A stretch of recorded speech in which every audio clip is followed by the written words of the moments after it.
नमस्कार दोस्तों, मैं के आर मांडिया आपके अपने YouTube चैनल स्टडी विद के आर मांडिया में फिर से स्वागत करता हूं। तो 3 दिन पहले अपना एक वीडियो आया था डिफेंस मिनिस्ट्री और डिफेंस टेक्नोलॉजी का। उसमें हमने काफ़ी कुछ चीज़ें डिस्कस की थी।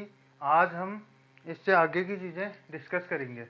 तो सबसे पहले लेंगे हम भारत की जो तीनों सेनाएँ हैं ना, उनके बारे में देखते हैं। भारत की सेनाएँ, सबसे पहले लेते हैं थल सेना।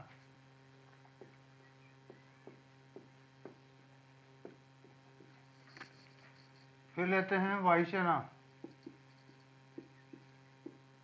फिर लेते हैं नौसेना।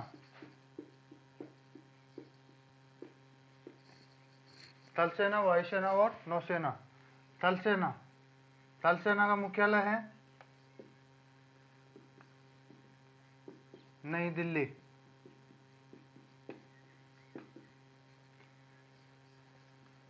थल सेना के जो कमांड हैं, 7 कमांड हैं। इनमें से एक कमांड दक्षिणी पश्चिम कमांड,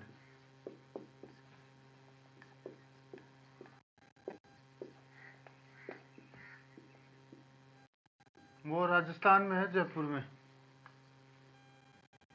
दक्षिणी पश्चिम कमांड है जयपुर में। इसका वर्तमान प्रमुख, थल सेना का वर्तमान प्रमुख है जनरल मनोज मुकुंद नारावने।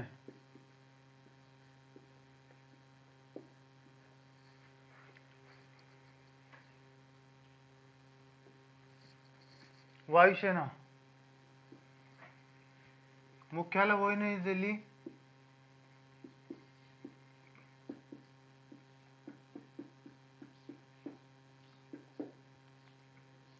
इसकी भी 7 कमांड है। एक कमांड है इसकी दक्षिणी पश्चिम कमांड। दक्षिणी पश्चिम कमांड वो है जोधपुर में, राजस्थान जोधपुर। इसके वर्तमान प्रमुख कौन है? Air chief marshal Rakesh Kumar Singh Bhadauria. Air chief marshal Rakesh Kumar Singh Bhadauria. अब आ जाओ आप नौसेना। नौसेना की 3 कमांड है। मुख्यालय वही नई दिल्ली है।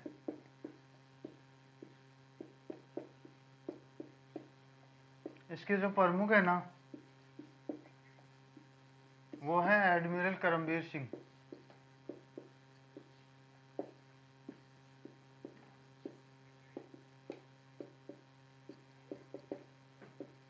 एडमिरल करमबीर सिंह।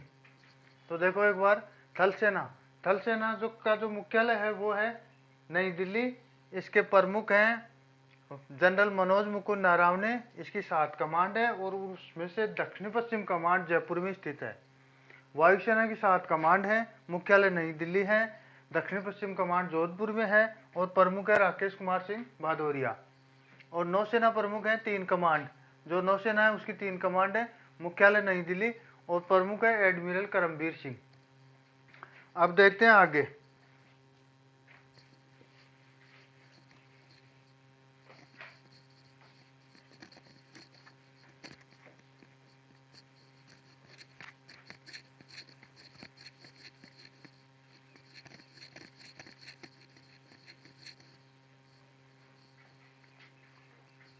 अब जो तीनों सेनाओं की कमीशन्ड ऑफिसर है ना,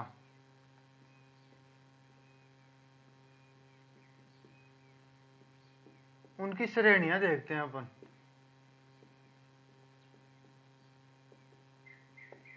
पहले देखते हैं थल सेना की। सबसे पहले है जनरल, फिर होता है lieutenant general,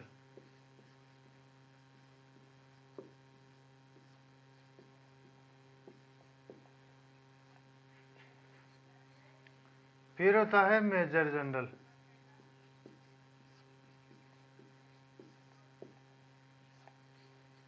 general, lieutenant general, major general.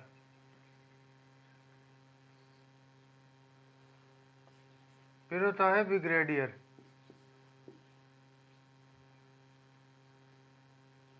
Brigadier. फिर होता है colonel.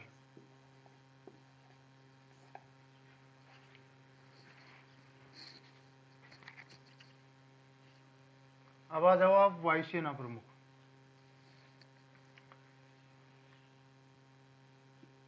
Air chief martial,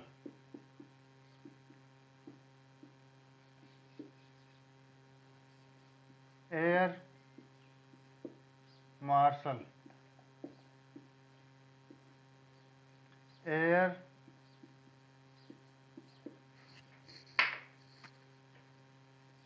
vice marshal,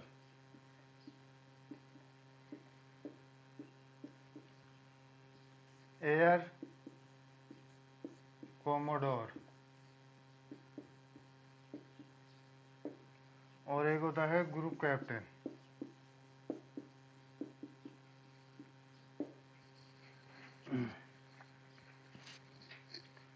फिर होता है नौसेना का। नौसेना का होता है एडमिरल,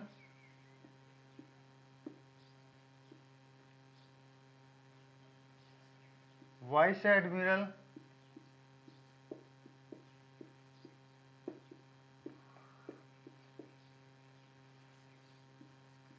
रियर एडमिरल,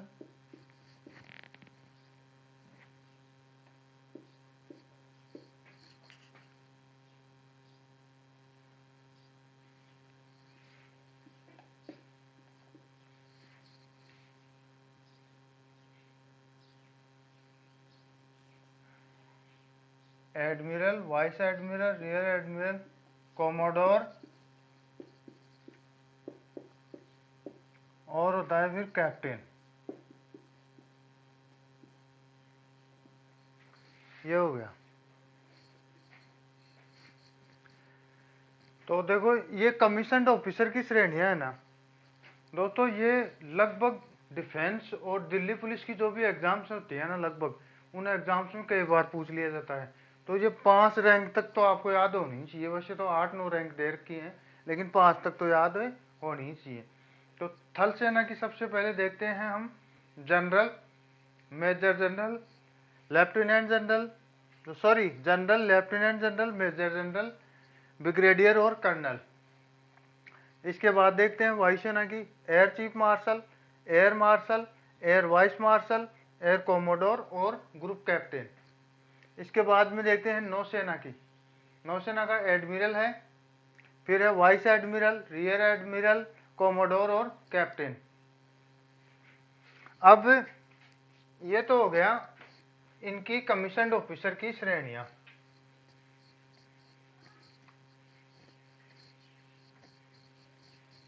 एक चीज अभी जो नहीं आई है ना, वो मैं आपको बता देता हूँ। 1 जनवरी 2020 को देखो, अभी मैंने ना वो थल सेना, वायुसेना और नौसेना प्रमुख बताए थे अभी, है ना। तो उनके ऊपर एक पद और सर्जित किया गया है, सीडीएस का। सीडीएस, सीडीएस का मतलब चीफ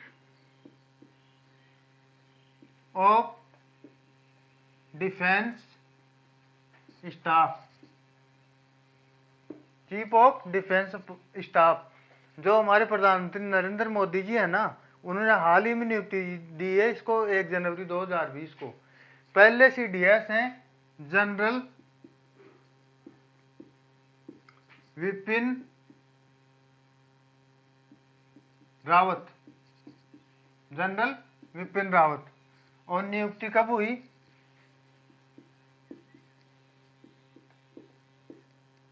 1 जनवरी 2020 को। इसका कार्य क्या है? सीडीएस का कार्य, सीडीएस का कार्य सिविल नौकरशाही, सिविल ऑफिसर, और आर्मी ऑफिसर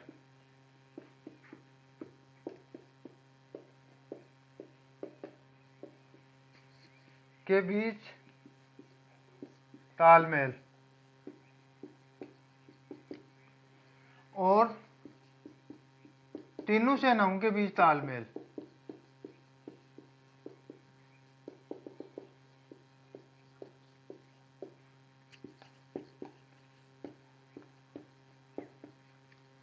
तीनों सेनाओं के बीच तालमेल। इसकी सिफारिश किसने की थी? CDS पद की सिफारिश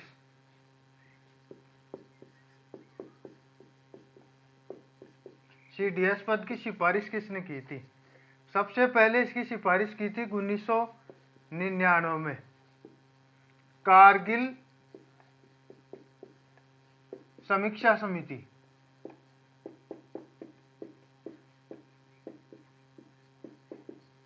और फिर इसकी सिफारिश की थी 2011 में नरेश चंद्रा समिति। नरेश चंद्रा समिति। तो दोस्तों ये है CDS का पद। CDS होता है ना, CDS chief of the defence staff होता है। इसके प्रमुख वर्तमान में कौन है? जनरल विपिन रावत। और इसकी नियुक्ति कब की गई? 1 जनवरी 2020 को। कार्य क्या है? जो सिविल नौकरशाही, सिविल नौकरशाही का मतलब जो IAS वगैरह है ना, उनके और जो आर्मी के ऑफिसर हैं उनके बीच ये कोऑर्डिनेशन करेगा। कोऑर्डिनेशन का मतलब है तालमेल।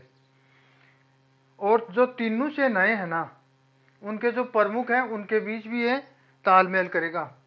इसकी जो सिफारिश है ना, वो सबसे पहले कारगिल समीक्षा समिति 1999 में की थी और 2011 में नरेश चंद्रा समिति ने की थी।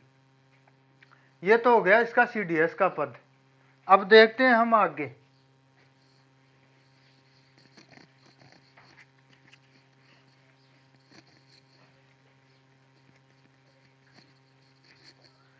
आगे देखेंगे तीनों सेनाओं के दिवस।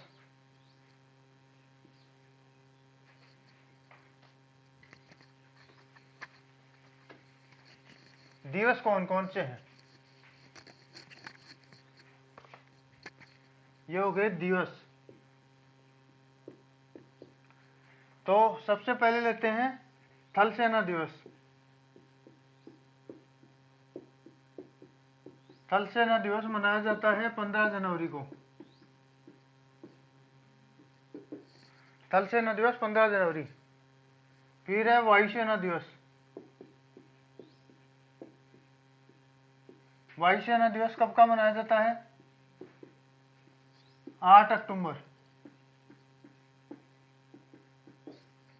फिर होता है नौसेना दिवस।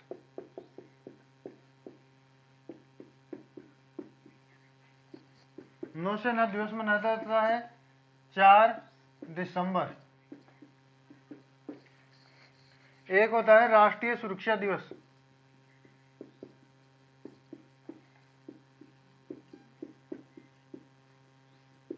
वो होता है 4 मार्च को। राष्ट्रीय सुरक्षा दिवस 4 मार्च। एक होता है राष्ट्रीय प्रौद्योगिकी दिवस।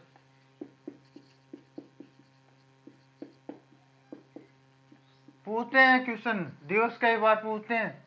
11 मई राष्ट्रीय प्रौद्योगिकी दिवस 11 मई। और आतंकवाद निरोधी दिवस। आतंकवाद निरोधी दिवस कब मनाया जाता है? 21 मई को।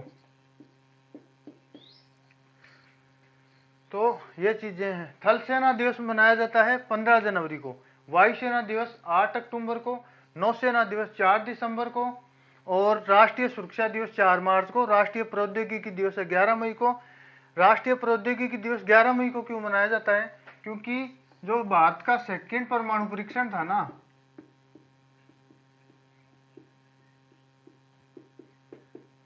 भारत का सेकेंड परमाणु परीक्षण 11 मई 1998 को हुआ था पोखरण में।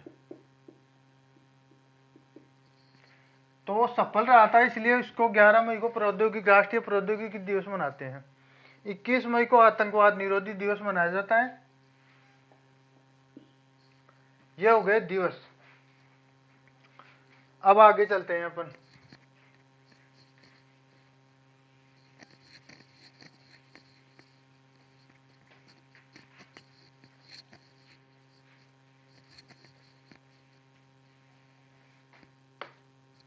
अब देखेंगे पुरस्कार, आर्मी अवार्ड। देखो आर्मी के जो अवार्ड है ना वो दो हैं। एक तो होता है शांति के समय,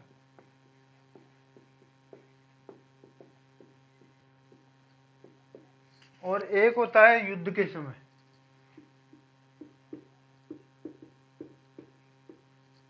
शांति के समय और युद्ध के समय।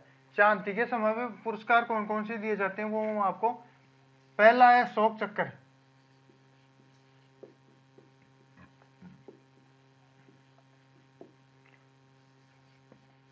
दूसरा है कीर्ति चक्र, और तीसरा है शौर्य चक्र।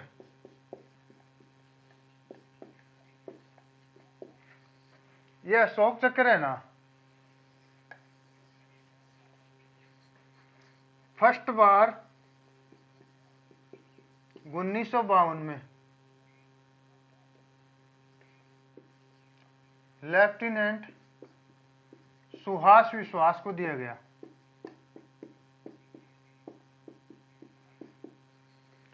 और राजस्थान में सबसे पहले मिला था ये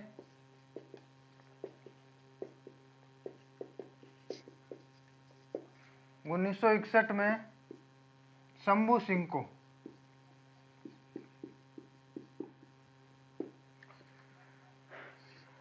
युद्ध के समय पर भी 3 पुरस्कार हैं, परमवीर चक्र,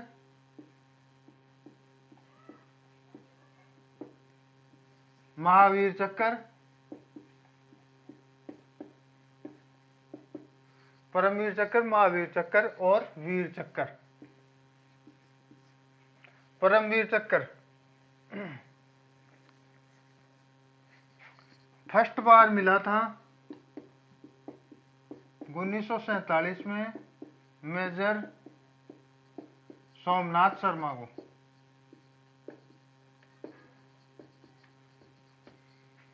और फर्स्ट बार राजस्थान के किसी व्यक्ति को मिला था, वो थे पीरू सिंह। पीरू सिंह 1948 में। तो ये हो गए दोस्तों आर्मी के अवार्ड। देखो आर्मी के अवार्ड है ना वो दो प्रकार के होते हैं। एक तो होता है शांति के समय और एक होता है युद्ध के समय। शांति के समय जो दिए जाते हैं वो है अशोक चक्र, कीर्ति चक्र और शौर्य चक्र। अशोक चक्र सबसे पहले किसको मिला? फर्स्ट बार 1952 में लेफ्टिनेंट सुहास विश्वास को मिला। और ये जो राजस्थान में फर्स्ट बार मिला वो थे शंभू सिंह। शंभू सिंह को 1961 में मिला। यह है युद्ध के समय। युद्ध के समय परमवीर, महावीर और वीर चक्र।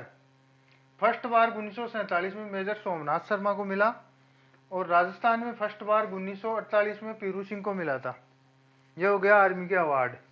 दिवस हो गए, अवार्ड हो गए।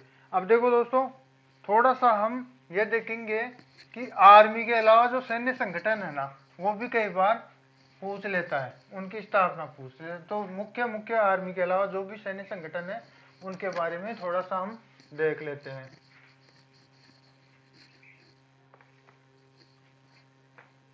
अन्य संगठन,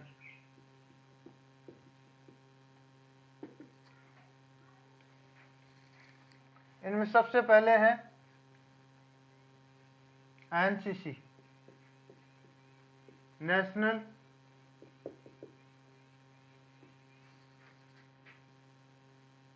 कैडेट कॉर्प्स। इसकी स्थापना हुई थी 1948 में। और कार्य क्या है? जो स्टूडेंट है ना उनको आर्मी का प्रशिक्षण दिया जाता है। प्रशिक्षण।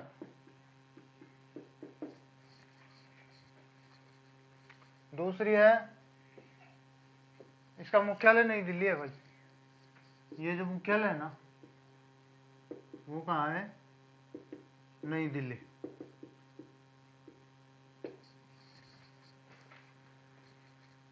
फिर आ जाओ आप प्रादेशिक सेना।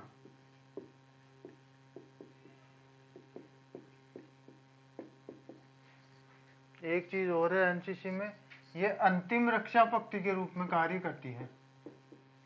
यह भी बताऊंगा मैं, एक बार रुको। अंतिम रक्षा पंक्ति एनसीसी। प्रादेशिक सेना, प्रादेशिक सेना है ना वो ये है कि 18 से 35 साल के जो युवा है ना उनको ये पार्ट टाइम प्रशिक्षण देते हैं, मतलब रेगुलर नहीं, पार्ट टाइम,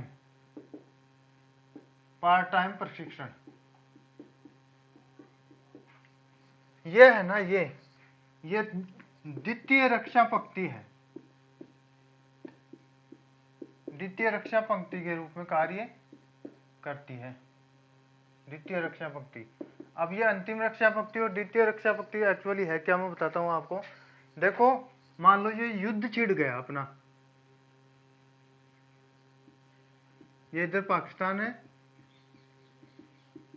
ये इधर भारत है, तो ये युद्ध छिड़ गया। युद्ध छिड़ गया तो सबसे पहले मोर्चे पर है ना प्रथम रक्षा पंक्ति में वो होगी तीनों सेनाएं, थल सेना, वायुसेना और नौसेना।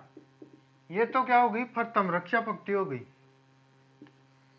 पाकिस्तान से युद्ध छिड़ गया तो प्रथम रक्षा पंक्ति में तीनों सेनाओं की, थल सेना, वायुसेना और नौसेना।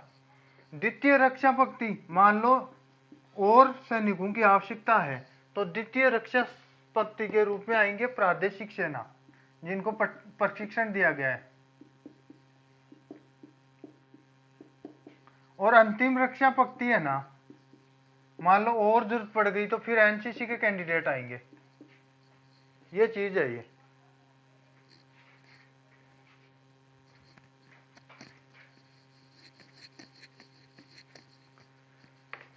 प्रादेशिक सेना। इसके बाद में देखते हैं हम, तीसरा है बीएसएफ, बॉर्डर सिक्योरिटी फोर्स। इसकी स्थापना हुई थी 1965 में। मुख्यालय वही नई दिल्ली है। कार्य सीमाओं की सुरक्षा, सीमा सुरक्षा। बीएसएफ हो गया। बीएसएफ के बाद में आता है एनएसजी, राष्ट्रीय सुरक्षा गार्ड।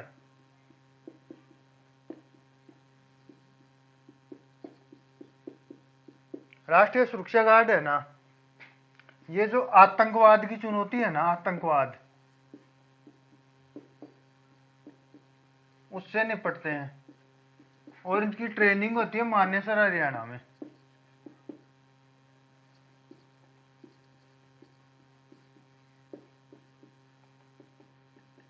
समझ रहे हो, एनएसजी राष्ट्रीय सुरक्षा, इसकी स्थापना 1984 में हुई थी भाई।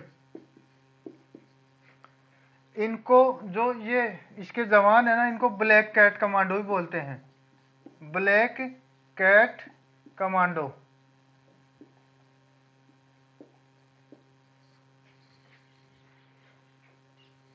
इसके बाद आ जाओ आप असम राइफल्स।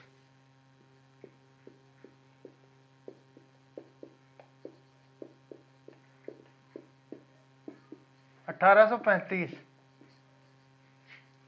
इसका मुख्यालय है शिलांग में।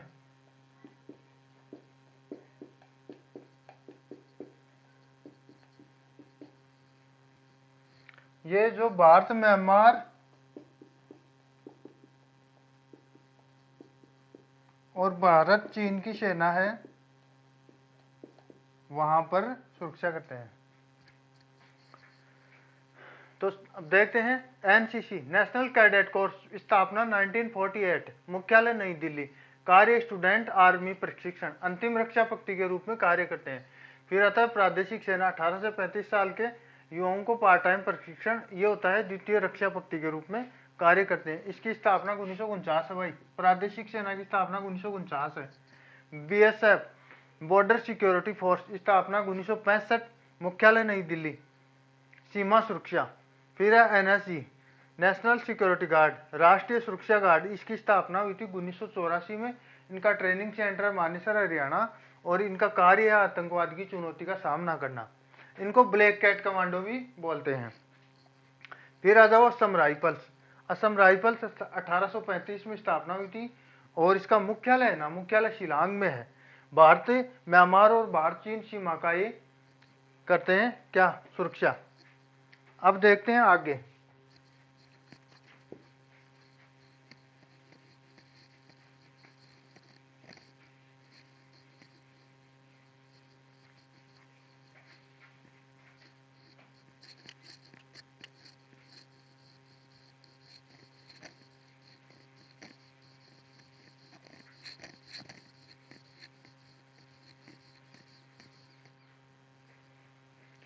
एक होती है सीआईएसएफ,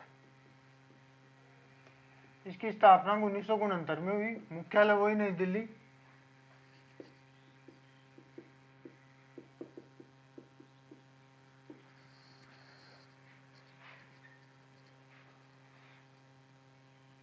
और इसका कार्य है ना, जो सरकार का ये औद्योगिक प्रतिष्ठान है ना,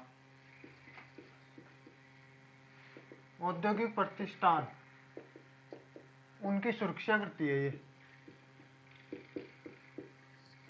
सेंट्रल इंडस्ट्रियल सिक्योरिटी फोर्स 1969, मुख्यालय नई दिल्ली। कार्य सरकार के जो औद्योगिक प्रतिष्ठान है उनकी सुरक्षा का कार्य करेगी।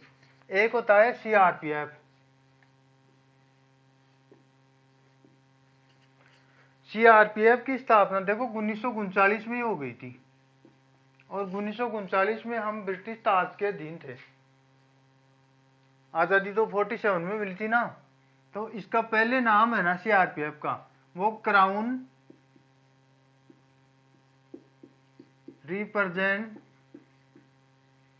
रिप्रेजेंटेटिव पुलिस था, क्राउन रिप्रेजेंटेटिव पुलिस था सीआरपीएफ का। अब इसका वर्तमान नाम सेंट्रल रिजर्व पुलिस फोर्स है।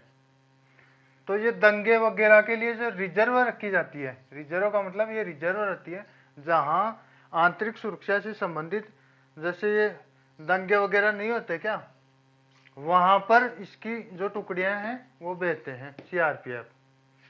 इसका एक जो प्रशिक्षण स्थल है ना, वो राजस्थान में भी है।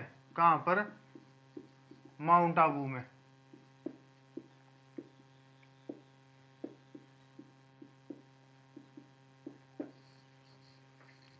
ये हो गया सीआरपीएफ, असम राइफल्स।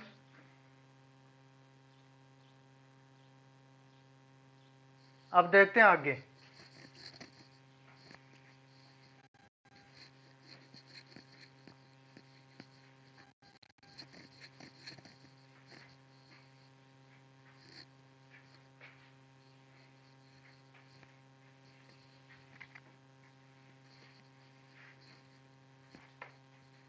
थोड़ा सा राजस्थान के बारे में देखते हैं, राजस्थान में से रिलेटेड क्या है। तो राजस्थान में देखो सबसे पहले तो क्या आ जाएगा, रेड क्लिफ लाइन।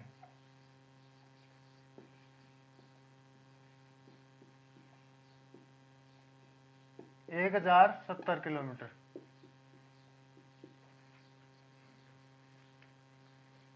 ये है हिंदू मलकोट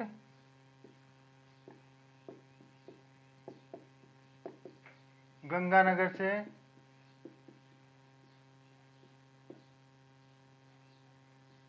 बाखासर बाड़मेर तक, Radcliffe line. Hindumalkot Ganganagar से बाखासर बाड़मेर तक। और जो इसकी सर्वाधिक लंबाई है ना, सर्वाधिक लंबी सीमा वाला जो जिला है वो है जैसलमेर। जैसलमेर से इसकी जो सीमा लगती है ना, वो लगती है 400 464 किलोमीटर, 464 किलोमीटर। और सबसे कम लंबी अंतर्राष्ट्रीय सीमा वाला जो जिला है वो है बीकानेर, उससे लगती है 168 किलोमीटर।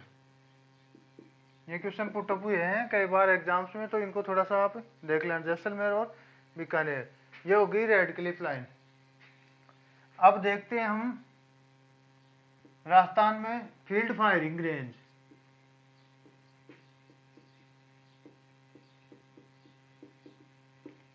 फील्ड फायरिंग रेंज वो है जहां पर युद्धाभ्यास किए जाते हैं या आर्मी के जो सैनिक है वो प्रशिक्षण लेते हैं। दो है राजस्थान में। पहली है महाजन फील्ड फायरिंग रेंज, महाजन फील्ड फायरिंग रेंज है बीकानेर में। और दूसरी है चांदन, यह है जैसलमेर में।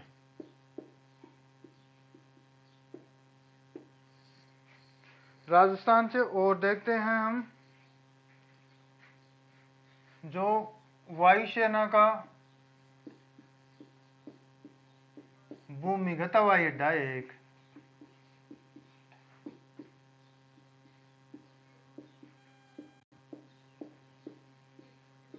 वो कहां पर है? वायुसेना का भूमिगत हवाई अड्डा है नाल, नाल है बीकानेर में। ये क्वेश्चन भी आया हुआ है एग्जाम में। इसके बाद आते हैं अपन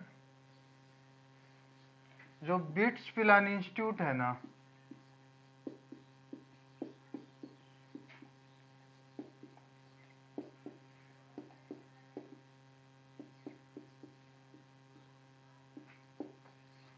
बिट्स पिलानी इंस्टीट्यूट है झुंझुनू। वहां पर अपनी जो ब्रह्मोस मिसाइल नहीं है क्या, रूस और भारत ने मिलकर बनाई है ब्रह्मोस, उसकी असेंबलिंग की जाएगी। असेंबलिंग का मतलब कल पुर्जे आएंगे, उनको जमा करके उस मिसाइल को तैयार किया जाएगा, बिट्स पिलानी इंस्टीट्यूट। और इसके अलावा राजस्थान में है एक युद्ध संग्रहालय, ये क्वेश्चन भी आया हुआ है। राजस्थान में युद्ध संग्रहालय कहां पर है? जैसलमेर।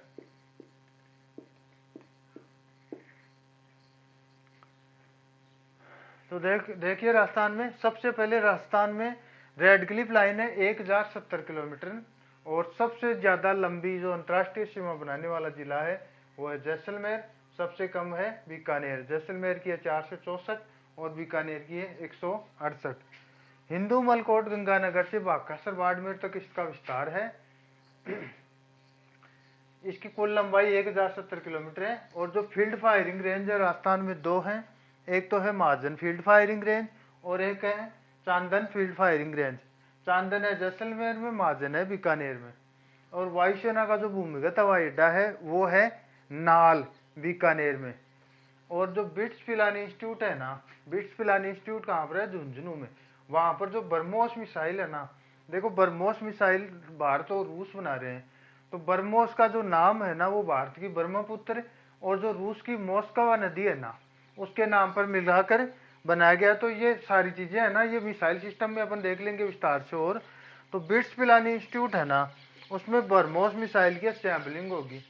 असेंबलिंग का मतलब होगा कि जो कलपुर्जे हैं वो तो बाहर से आएंगे और उसको एक जगह मतलब असेंबल किया जाएगा, उसको बनाया जाएगा कहाँ पर? बिट्स पिलानी इंस्टीट्यूट में। ये हो गया। राजस्थान में जो युद्ध संग्रहालय है ना वो कहाँ पर है? जैसलमेर में। अब आपको मैं एक चीज और बता देता हूँ राजस्थान में, वो है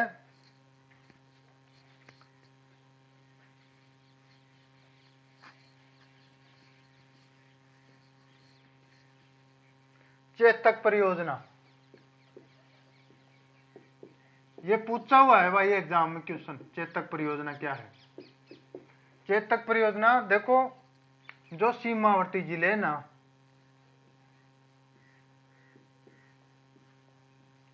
सीमावर्ती जिले, उनमें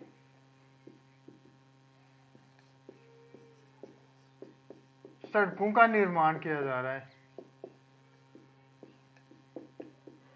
ये है चेतक परियोजना, उनमें इसका चेतक परियोजना, इसको चला कौन रहा है चेतक परियोजना का? BRO, border road organisation.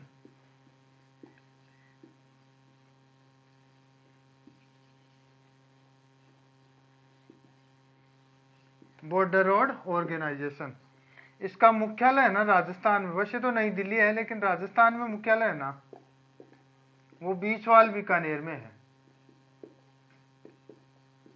Beechwal Bikaner, ये हो गया राजस्थान। तो चेतक परियोजना क्या है? सीमावर्ती जिले उनमें सड़कों का निर्माण किया जा रहा है, कार्य कर रहा है BRO, border road organisation. Rajasthan में इसका मुख्यालय है बीचवाल बीकानेर में। तो दोस्तों आज के लिए यह वीडियो पार्ट 2 है। इसको अगर आपको ये पसंद आए तो लाइक, शेयर और सब्सक्राइब करें। अब हम कल आएंगे, जो डिफेंस टेक्नोलॉजी है उसको चालू करेंगे। टेक्नोलॉजी, तकनीकी कल से चालू करेंगे। ये थोड़ा सा पार्ट बच गया था, उसको लिया गया है। और जो फर्स्ट वीडियो अपन ने डाला था उसको आप लोगों ने काफ़ी पसंद किया, उसके लिए बहुत बहुत धन्यवाद आपको। और कंटिन्यू बने रहिए मेरे साथ में। मैं अब कल या परसों में बहुत जल्दी ही टेक्नोलॉजी का अच्छा सा वीडियो डालेंगे। थैंक यू, बहुत बहुत धन्यवाद।